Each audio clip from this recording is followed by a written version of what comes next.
I invite you to turn in your copy of God's Word to Jeremiah chapter 31. Jeremiah is my favorite book of the Old Testament, and Jeremiah 31 is my favorite chapter of my favorite book. So I am delighted this morning to talk about what we're going to talk about. We've been in a series called The Healthy Church, and we're trying to understand what makes a church healthy. What are practices that a church should adopt based on what we understand in the New Testament to keep the gospel central, to keep Jesus the main thing in what we do as a church. And so this morning we want to talk about things that we do often, in fact, things that we do weekly, that are signs of the new covenant God has made with his people. We want to talk specifically about baptism and the Lord's Supper, or what we might call communion, something we do weekly here at Creekside, and try to understand these two practices through the lens of the new covenant promised to God's people in Jeremiah chapter 31. So with that in mind, let's begin by reading our text this morning. Jeremiah 31, verses 31 to 34. This is the word of God. The prophet Jeremiah writes, "Behold, the days are coming, declares the Lord, when I will make a new covenant with the house of Israel and the house of Judah, not like the covenant that I made with their fathers on the day when I took them by the hand to bring them out of the land of Egypt, my covenant that they broke, though I was their husband, declares the Lord. For this is the covenant that I will make with the house of Israel after those days, declares the Lord. I will put my law within them, and I will write it on their hearts, and I will be their God, and they shall be my people. And no longer shall each one teach his neighbor and each his brother, saying, Know the Lord, for they shall all know me, from the least of them to the greatest, declares the Lord. For I will forgive their iniquity, and I will remember their sin no more." For the sake of making something very clear, let me read that last sentence again, because it's the best news any of us has ever heard. For I will forgive their iniquity, and I will remember their sin no more. This is the word of God. Let's go to our Father and ask for his wisdom as we study this word. Father, we thank you for this promise.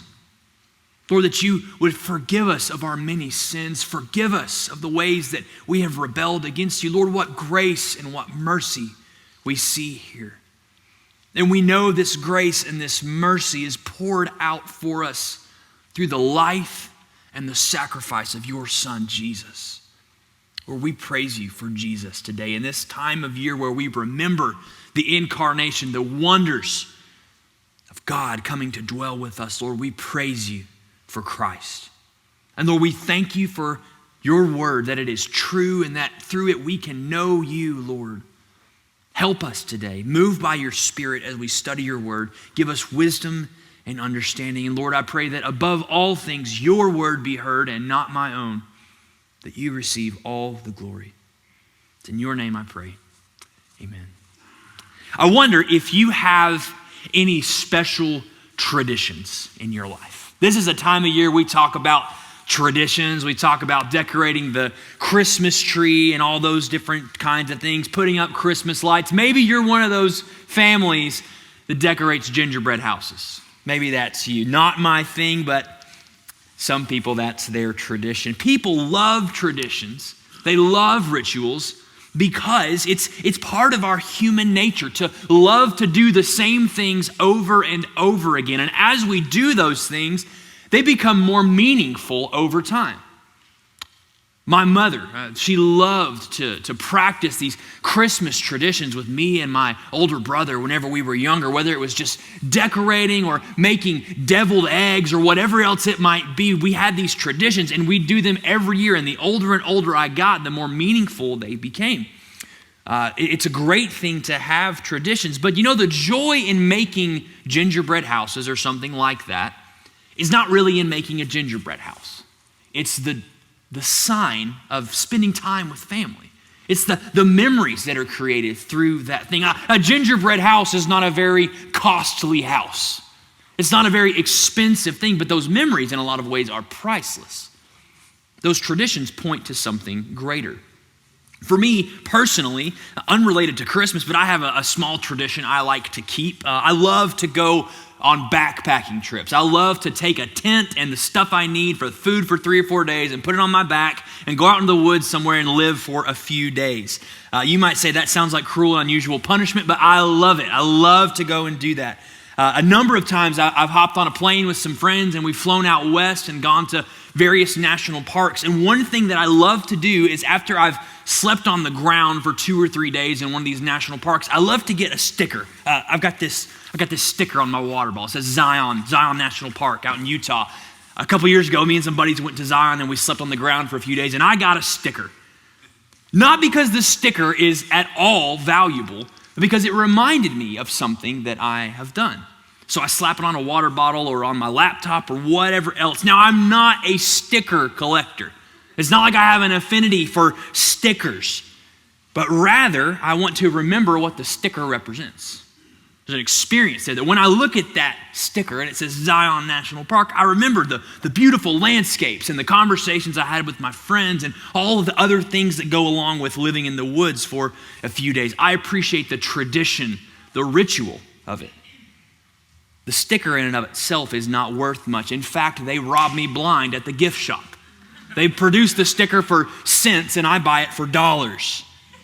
But what this sticker, as insignificant as it is, represents in many ways is priceless. I can't go back and remake memories. They point to something that's very, very significant. I use this illustration for us to understand that God gives his people signs to help them remember what he has done. We see this in the Bible. God makes promises to his people. We call these covenants. We see these covenants throughout the Old Testament. And when God gives his people a covenant, he often gives them a covenant sign, something the people are supposed to do to remind them of who God is and what he has done for them. You see this throughout the Old Testament with Noah, a very familiar sign. We see after God rescues Noah and his family from the flood, he gives them a sign. He gives them a rainbow. And every time they see a rainbow, or we see a rainbow today, we're reminded of God's mercy towards us. With Abraham, God gives him the sign of circumcision to identify his people, mark his people off from the rest of the nations. And it's a reminder that God will make Abraham to be a great nation. When God makes a covenant with Israel at Mount Sinai in the book of Exodus, God gives them the law. And so by the people obeying the law, they remember what God has done. He gives them the Sabbath day. And on the Sabbath day, they are to remember what God has done for them, how God has saved them. And God makes a covenant with David in 2 Samuel 7. And he promises David an everlasting throne, a reminder of the rule of the Lord over all his people. But when it comes to the new covenant, God has given his people 2 signs. We see this explained throughout the New Testament. Jesus gives his people 2 signs or reminders or things they are to do to remind themselves of who God is and what he has done. They are baptism and the Lord's Supper, or what we might call communion. Now, these are things that we practice regularly at our church. For communion, we practice communion every week, and as baptism as often as the Lord allows us to. But maybe we have rushed to practice these things without remembering or reminding ourselves what they point towards. That's why we're starting in Jeremiah 31 this morning. I want to take Jeremiah 31 and use it as a lens to look at these signs and seals of the covenant with God so we might see what they represent. Our main idea this morning, you can see on the screen, is that God's promise of a new covenant in the Old Testament is signaled and celebrated through baptism and the Lord's Supper. So every time we observe one of these ordinances in our church, baptism or the Lord's Supper, it's simultaneously looking backwards at the faithfulness of God throughout the centuries, and it's looking forward to a day where we will all be with the Lord forever and ever. It's important to understand we cannot understand the significance of these signs if we don't understand the nature of the covenant itself. And Jeremiah 31 is the clearest place in the Old Testament we see this new covenant described, but all of the prophets really talk about it in some way or another. You can look at passages like Ezekiel 36 or Isaiah 51 or Amos 9, and they all describe this covenant. And reading all of these things together helps us understand a few things. First, that Christians are new covenant believers. We are new covenant believers. There is a distinction between the Old Covenant, the Old Testament, and the New Covenant. The Old Covenant is what we read about being established in the book of Exodus. The Old Covenant contains all of the rituals and laws and the rules that the people of Israel were to obey. But there's a distinction between the Old and the New Covenant. You see it here in Jeremiah 31, that God says he makes a new covenant that's not like the Old Covenant. It's different in a number of ways. Well, what does this mean? It means that we as God's people relate to him not on the basis of the Old Covenant by keeping laws and keeping rules, but on the basis of the New Covenant, which is the blood of Jesus shed for our sins. What will this new covenant be like? There's, I think, four main things we can deduce from this passage. First is that the law of God will be written on the hearts of his people. Verse 33 says, I will put my law within them. I will write it on their hearts. In the Old Covenant, the law of God was written out through various methods. You know about the stone tablets that Moses brought down from the top of Mount Sinai. The laws in Exodus and the rituals in Leviticus and in Deuteronomy were to be written out and placed before the kings and the leaders of Israel to remind the people they were to obey them. But the law in the Old Testament exposed a serious problem. The people could not obey it. You see it over and over again in the Old Testament. God gives rules to his people, and his people do the opposite. He gives rules and renews the covenant with his people, and his people do the opposite. The people of God in the Old Testament are just like you and me. They never seem to do what God tells them to do. If you read throughout the Old Testament, you'll learn that God gave his people very specific directions, and they consistently failed to obey them. The people claimed to love God with their mouths, but they did not love his law in their hearts. Well, in the new covenant, what's God going to do? He's going to write his law on their very hearts. The people of God will hide the law of God in their hearts. And every person who's a part of this new covenant will love God's rules. Second thing that we see is that the Lord will take possession of this people, and this people will acknowledge the Lord as their God. Look at the last part of verse 33. It says, I will be their God, and they will be my people. This is a declaration of the lordship of God, that God is declaring his rule over his people, and the people are saying, yes, you are our Lord. We will obey you. We will follow you. Those who are a part of the new covenant acknowledge that the Lord is the only true God. They acknowledge that Jesus is not just their Savior, but also their Lord. Not just that Jesus has saved them from sin, but saved them to something. That they acknowledge the lordship of Jesus over their lives. That means that what Jesus says we should do, we should do. Third thing that we see in this text is that each person in the new covenant will know the Lord. Look at verse 34 with me.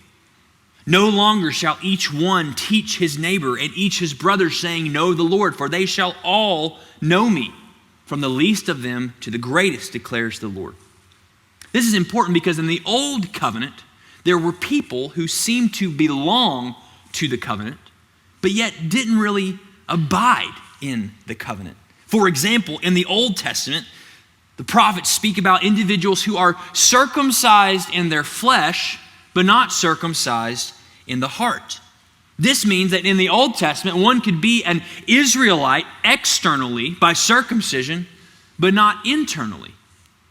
Theologians sometimes speak about this as belonging to the covenant community, is a phrase that's often used. They belong to the covenant community, but they don't actually belong to the covenant. They receive the sign of the covenant in their flesh, but their hearts are still far from God.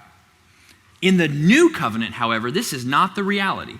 Rather, every person who receives the sign of the new covenant is a part of this new covenant. Now, this is really important when we understand baptism. And we'll get to that in just a second. To summarize this, there is no category in the Bible for someone belonging to the covenant community without also being a participant in the covenant itself. I'll explain that in just a moment. Just want to highlight that. Every person in the new covenant knows the Lord. And fourth and lastly, and significantly, the Lord will forgive the iniquity and the sin of every member of this new covenant.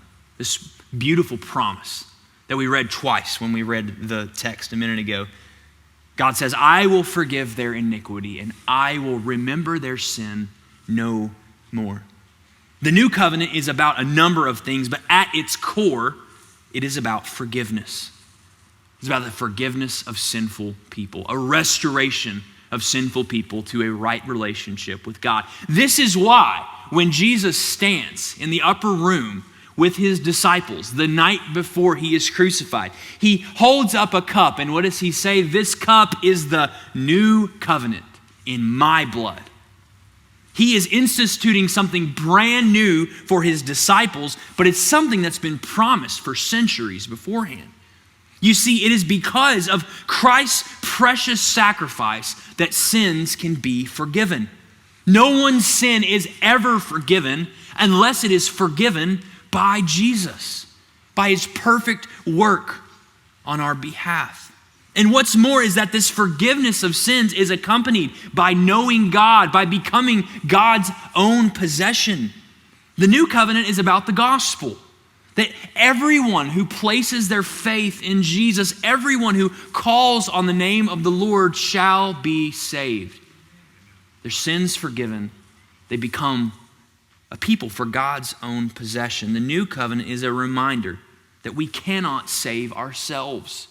If we are to be saved, we must be saved by Jesus. The beautiful gospel message that we celebrate this morning is that Jesus came, though he was God himself. Jesus came and lived among us, living a perfect life, obeying where we could not, but dying a horrible death on the cross that we deserved. But the grave could not hold him, which is why we gather here today. That Jesus Christ is risen from the dead and now sits at the right hand of the Father, and he is Lord over everything.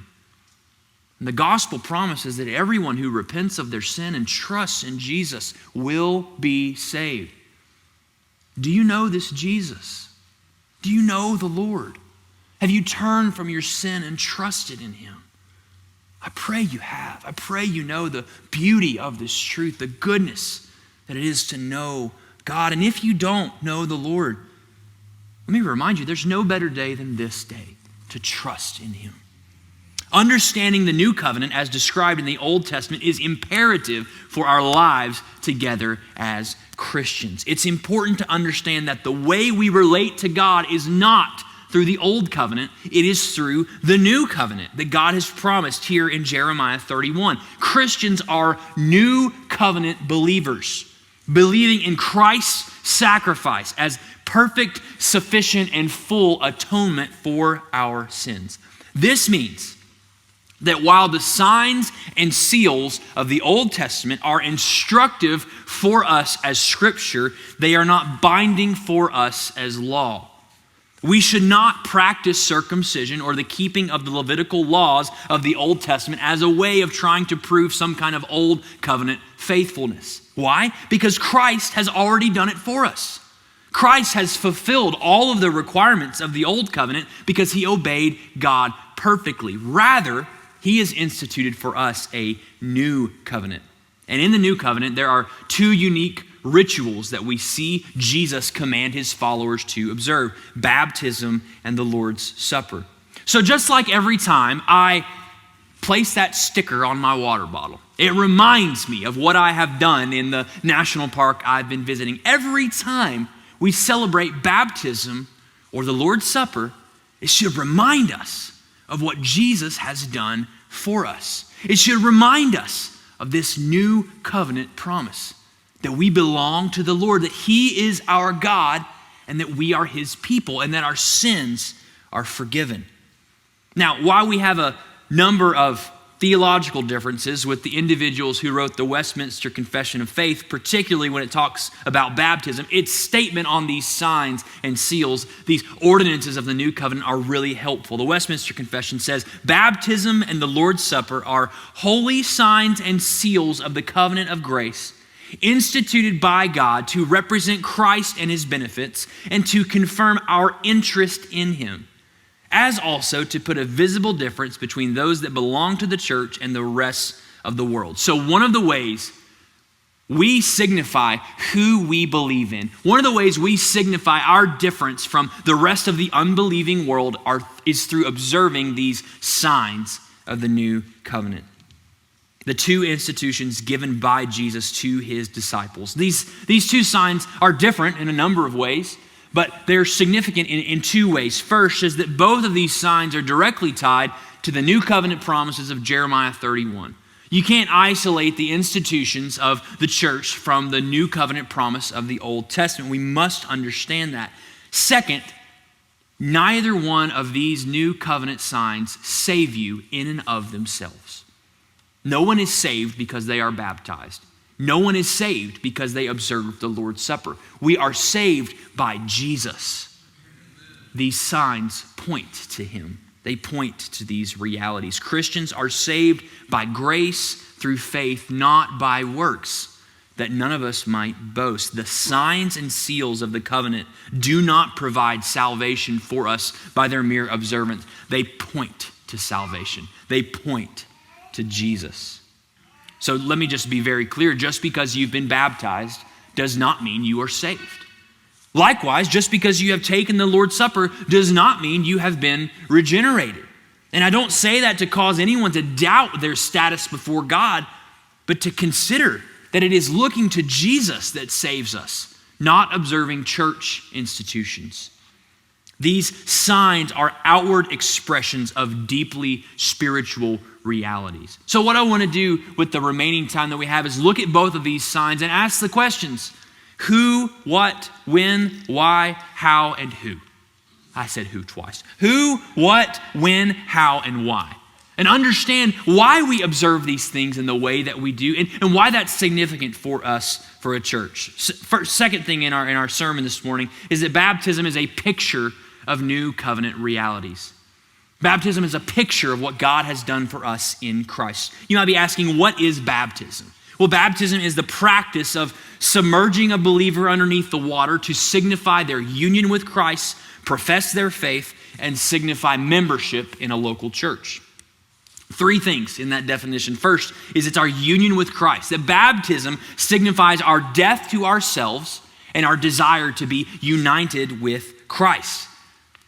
Baptism doesn't create union with Christ, but it signifies it. 1 Peter chapter 3, verse 21 says, baptism, which corresponds to this, now saves you, not as a removal of dirt from the body, but as an appeal to God for a good conscience through the resurrection of Jesus Christ. Notice what it says there.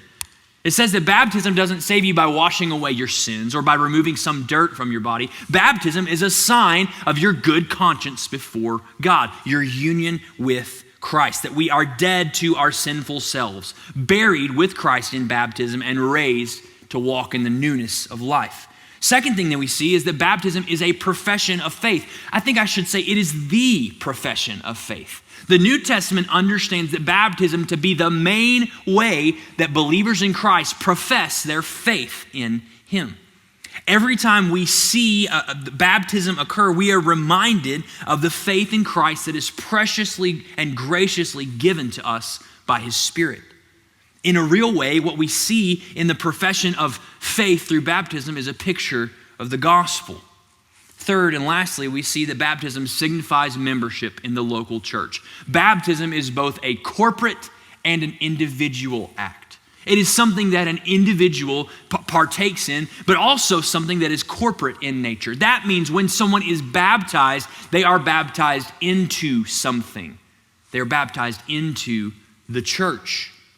When an individual comes up out of the baptismal waters, they look into the eyes of a new family. Baptism signifies that an individual is marked off from the world, and baptism and church membership are intricately related to one another. So why should we practice baptism? Well, baptism is like an oath sign, like a wedding ring. You know, a wedding ring is an outward expression of an inward mutual kind of commitment. That the exchange of rings in a wedding ceremony signifies that both parties will keep their oath. And the same thing is true in baptism. We can't separate baptism from this kind of oath context. In a true sense, baptism is like a picture of the gospel. It's an outward affirmation to live like Jesus Christ is the Lord over your life. Because of this, baptism is the way a church recognizes who is a Christian. It's like putting on a jersey and belonging to a team.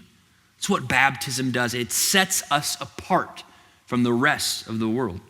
And the primary reason we should practice baptism is because Jesus has commanded it. You're familiar with Matthew 28, 19, and 20, the last words of Jesus to his disciples before he ascended into heaven. He says, "Go and make disciples of all nations, baptizing them in the name of the Father and the Son and the Holy Spirit, and teaching them to obey all I have commanded you." Jesus wanted his disciples to baptize people, to signify their union with him and to set them off from the rest of the world, set them apart from the rest of the world.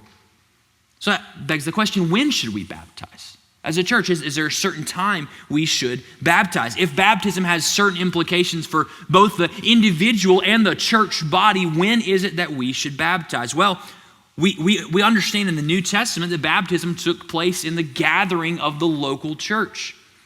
Baptism should be witnessed by the whole church at a time when the one being baptized can understand the implications of receiving such a sign.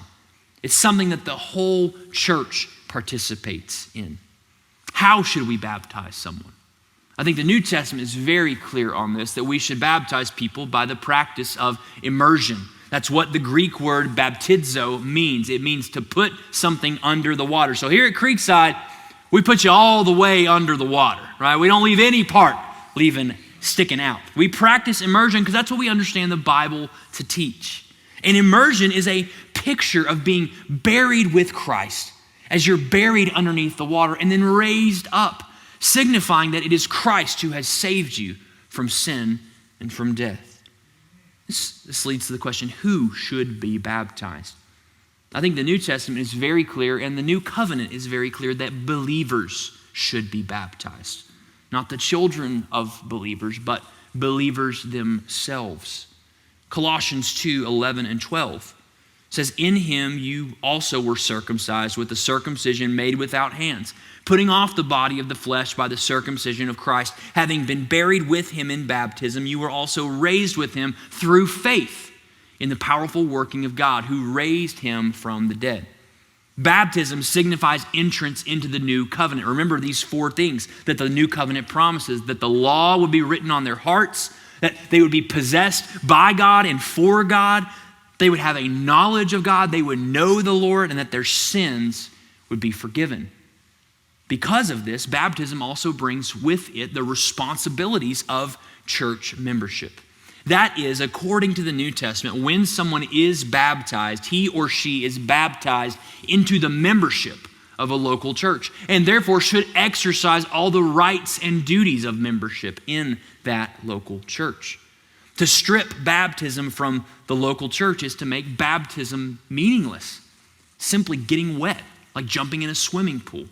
I like the swimming pool just as much as the next person, but we've got to see this as more significant than that.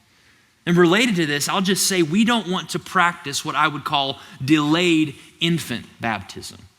We obviously don't practice infant baptism by our mode of baptism and by our understanding of baptism, but at the same time, we don't want to just practice delayed infant baptism. And what I mean by this is that when we see infant baptism practiced in churches today, it is an affirmation often of the faith of the parents, not of the faith of the one being baptized.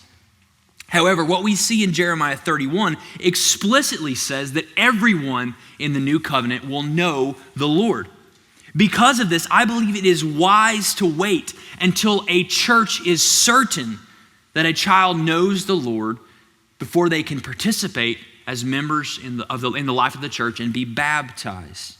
When a child is baptized, that child moves from being under the spiritual supervision of their parents of the home and into being under the supervision spiritually of the church.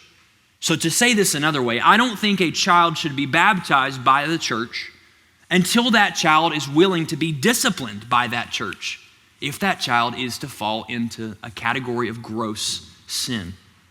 If we believe that baptism, church membership, and church discipline are all biblical practices, as we've demonstrated over the past several weeks, we've got to seek to tie these ideas together. And because of that, it's important that the whole church affirm a profession of faith, not just a believing mom or dad. All that to say, the question of age, or what age should a child be baptized, it's not a question addressed by Scripture. It's not a question that's clearly laid down in Scripture. And because of that, each situation must be evaluated individually. To evaluate, does the one being baptized understand the new covenant, understand who Jesus is and what Jesus has done for us? And is that individual able to practice the rights, duties, and privileges of church membership? It's not a straightforward answer, and it's complex. But each child, each situation must be evaluated individually. And it's important to remember in this conversation that as important as baptism is, it does not justify you before God. Baptism does not save us. It is a sign that we have been saved by God.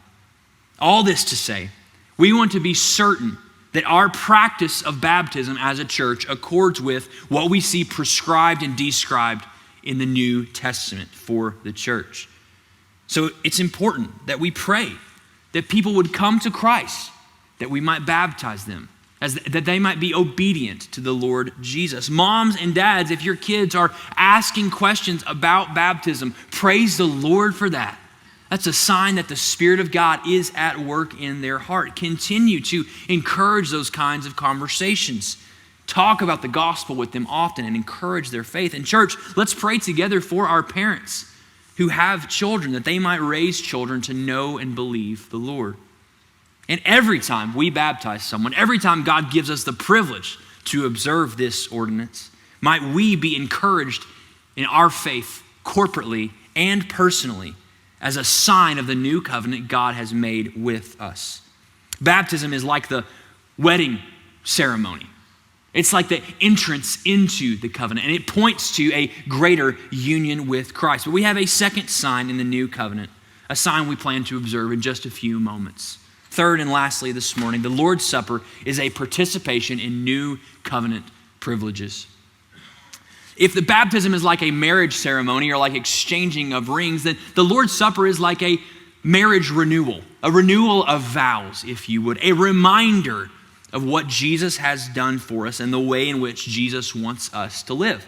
Just like baptism, the Lord's Supper does not save us, but it's a way of remembering salvation. It's a way of remembering what God has done for us. What is the Lord's Supper? Well, the Lord's Supper is a covenant meal instituted by Jesus on the night before he was crucified. He commanded his disciples to take bread and to take wine and partake of those elements as a way to remind them and proclaim to others the sacrifice of Christ. In the simplest of terms, the Lord's Supper is a meal. It is bread and the fruit of the vine taken with believers in Jesus Christ to remind them of the new covenant established by Jesus' sacrifice. The Lord's Supper is a covenant meal, demonstrating that all who partake of this meal enjoy all of the benefits of the new covenant given by God Almighty. Why should we practice the Lord's Supper? Well, we should practice the Lord's Supper because Jesus has commanded us to. Practicing the Lord's Supper is both looking backwards to the cross and looking forward to the day where we will eat and drink with the Lord Jesus in the kingdom of God. Every time we take the Lord's Supper as a church, it's a reminder to us that Jesus is not here. His Spirit is present with us, in us, and among us, but Jesus as an embodied person is not here. He is at the right hand of the Father. Therefore, whatever we say of the bread and of the wine, it is not the body and blood of the Lord Jesus. To say otherwise is simply wrong. Rather, the Lord's Supper looks forward to a day where we will all be with the Lord, and we will eat and drink with him bodily in the kingdom of God. And what a day and what a meal that will be. In the Old Testament, on the night of Passover, it was only the Israelites who partook of the Passover lamb. And that very night, the Lord struck down the firstborn of the Egyptians, but allowed the firstborn of the Israelites to live because of their acceptance through this Passover meal. Well, in the new covenant, understand that the Lord struck down his firstborn so that his judgment might pass over us, that we might be right before God.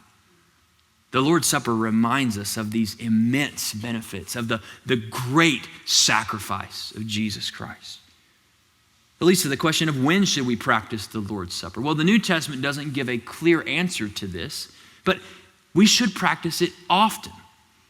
It says, as often as you partake of this meal, you do it until the Lord comes again. 1 Corinthians 11, verse 33, it says, so then, my brothers, when you come together to eat, wait for one another. This should be a recurring practice in the life of a church. For us, we do it weekly because we think it's that important. But with this, we need to understand the communal nature of the Lord's Supper. The Lord's Supper is for the church, and therefore it is only appropriate that the church partake of this meal when the church is gathered together, not scattered or separated. A reminder to us back in April and May when we were not meeting because of the coronavirus. We did not partake of the Lord's Supper because we couldn't. We could have eaten bread and drank juice in our homes, but it would have not have been communion. It would not have been a participation together in the body of Christ. The Lord wants his family to partake of this meal together in this way. When we come together, that's when we should partake of this meal as a signal of our union with Christ and our communion with one another. That's why we call the Lord's Supper communion at times, that we are communing both with Christ and with one another. So when you take the Lord's Supper, don't just look down. Don't just look down and say, Lord, thank you for saving me. Look up and look around and say, Lord, thank you for saving them. What a beautiful family God has established for us here in his grace. Not just that God would save me, but that he would save all of us. In that way, communion should be a time of great celebrating and great joy. And a reminder that as we commune with Christ and with one another, if Christ has accepted and forgiven our brothers and sisters, then we should too.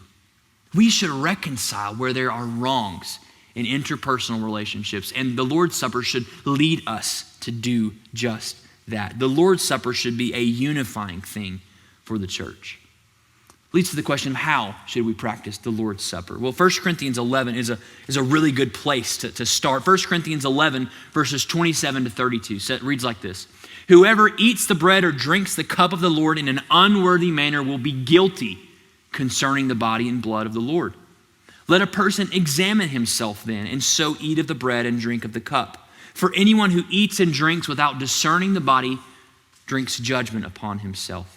In verse 33, it says, so then, my brothers, when you come together to eat, wait for one another. If anyone is hungry, let him eat at home, so that when you come together, it will not be for judgment. I understand this to imply three things that we seek to practice here at Creekside. First, those who are not believers should not observe this covenant meal. Those who are not a part of the covenant shouldn't partake in one of the signs of the covenant. That would be like me letting you wear my wedding ring and you just assume that you have all the rights and benefits of that marriage. That wouldn't make any sense.